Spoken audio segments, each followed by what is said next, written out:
Bonjour à tous.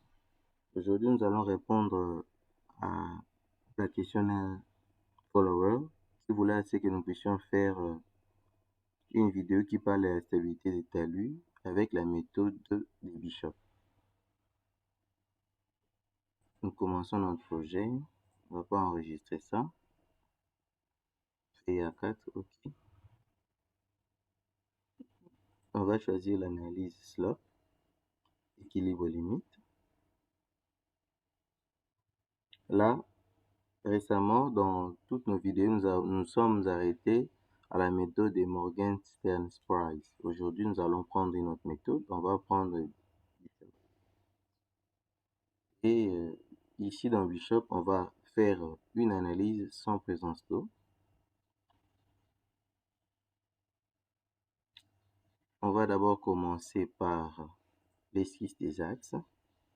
Au niveau des X, nous allons aller jusqu'à 24 mètres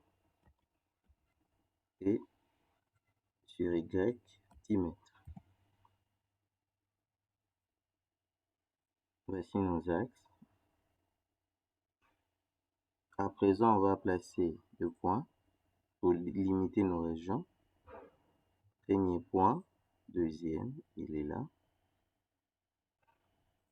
Troisième, le quatrième se retrouve ici. Le cinquième, quelque part là. Le sixième, ici.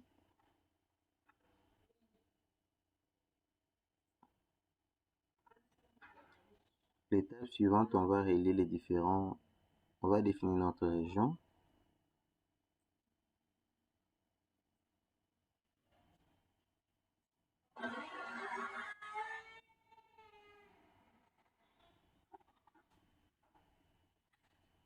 La région étant définie, maintenant on va passer aux matériaux, définir matériaux, ajouter.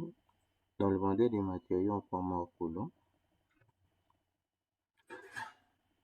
Comme poids volumique, nous avons 18. La valeur de la cohésion, 5. Et l'angle de frottement interne, nous avons 30.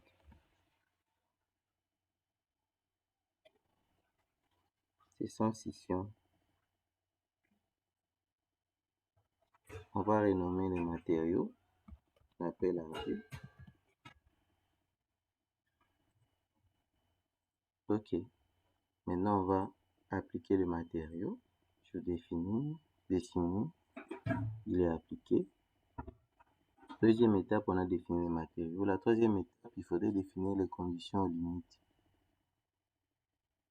Pour ce faire, on va prendre le raccourci qui est là, dessiner le point d'entrée et de sortie.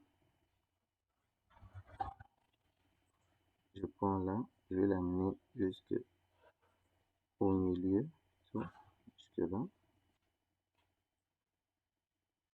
Et ici, je le prends là, au milieu, jusque là.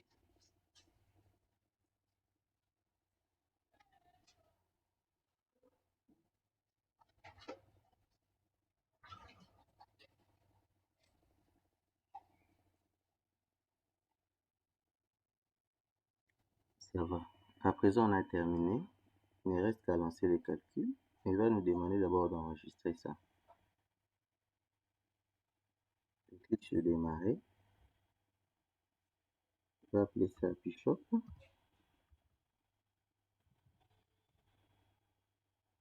Là.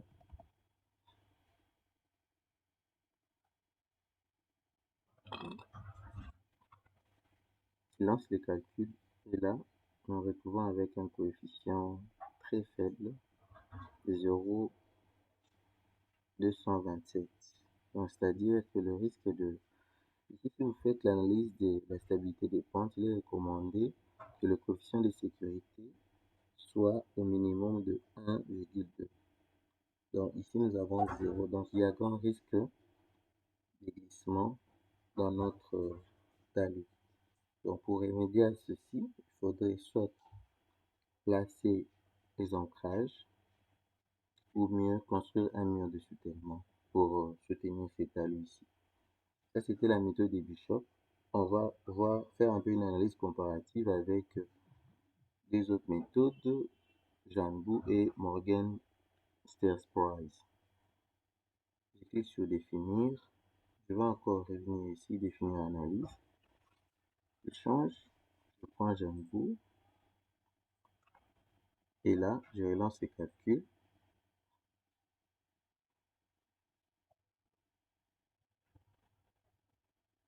Zéro 239, c'est toujours faible.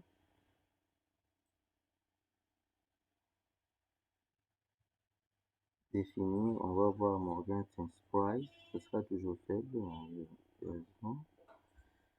On relance le calcul.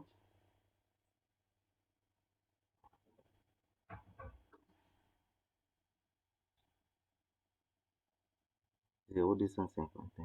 Donc, il y a un grand risque de glissement dans notre talus. Et on peut exploiter d'autres résultats. Par exemple, voir tous les cercles de glissement. Tout est affiché. Je vais afficher la zone de sécurité. Même la légende.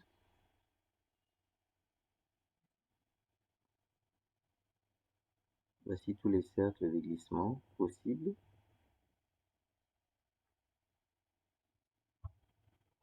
À part le cercle de glissement, on peut aussi afficher les différentes tranches. Nous avons nos tranches qui sont là.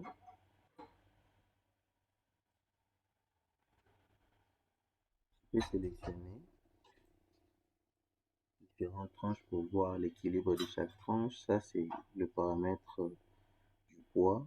De l'autre côté, c'est le frottement.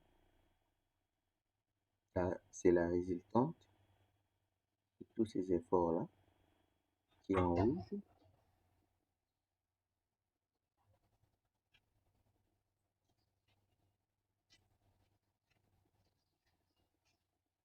Voici mes différents cercles de glissement. Donc, merci. C'était pour répondre à la question d'un follower.